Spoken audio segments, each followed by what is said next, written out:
नमस्कार, मैं हूं नेहा बाथम। आप देख रहे हैं बजट 2015 पर हमारी खास पेशकश जेब भरेंगे जेटली।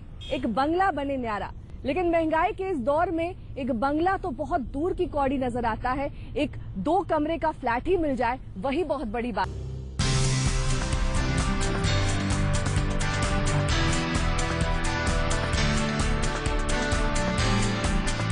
इन वादों में से एक वादा ये भी है कि 2022 तक सबके पास अपना घर होगा, अपनी छत होगी।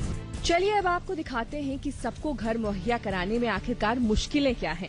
125 करोड़ आबादी वाले देश में अब भी 1.8 करोड़ घरों की जरूरत है।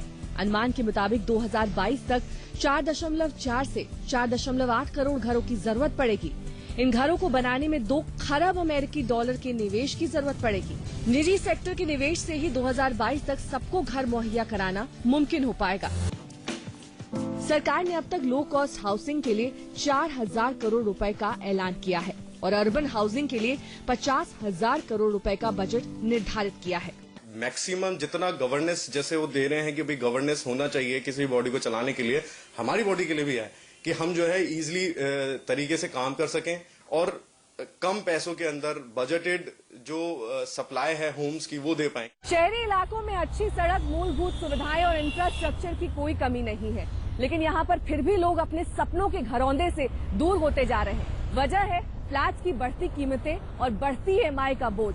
तो क्या मोदी सरकार ने जो वादा किया है आपके सपनों के आशियाने का, क्या ये वादा अगर मुहिम की भी शक्ल ले ले तो आपके सपने का घर आप तक पहुंच पाएगा? फिर लंबे वक्त से रियल एस्टेट डेवलपर भी तो यही मांग कर रहे हैं ताकि कम कीमत वाले घरों पर रियायत दी जा सके और इन घरों पर मिलने वाले लोन पर भी।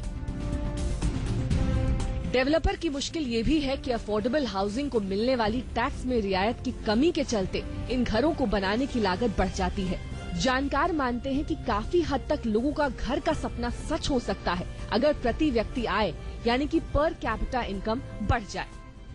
छूट की सीमा को 2 लाख रुपए से 3 लाख रुपए तक किया जाए। GST को प्रॉपर्टी की खरीद में लागू किया जाए, यानी कि अगर आप प्रॉपर्टी खरीदते हैं तो एक ही जगह पर आपको टैक्स देना पड़े। रियल एस्टेट रेगुलेटरी बिल की मांग भी लंबे समय से डेवलपर करते आए हैं। इस बिल को अमली जामा कब तक पहनाया जाएगा, ये एक बड़ा सवाल है। जानकारों का कहना है कि अमेरिका जैसे विकसित देश में भी भारत की तरह ही कई लोग बेघर हैं। वजह वही है घरों की ऊंची कीमत और सरकार के लिए वहां पर भी लोगों को घर मुहैया कराना मुश्किल कौड़ी साबित हुआ है। लेकिन अमेरिका में घरों की ब्याज दरें काफी हद तक कम है और सरकार की नीतियां भी ऐसी हैं कि वहां पर लोगों के लिए घर का सपना उतना मुश्किल नहीं जितना भारत में है। देश और दुनिया की तमाम खबरों के लिए देखते रहिए आज तक।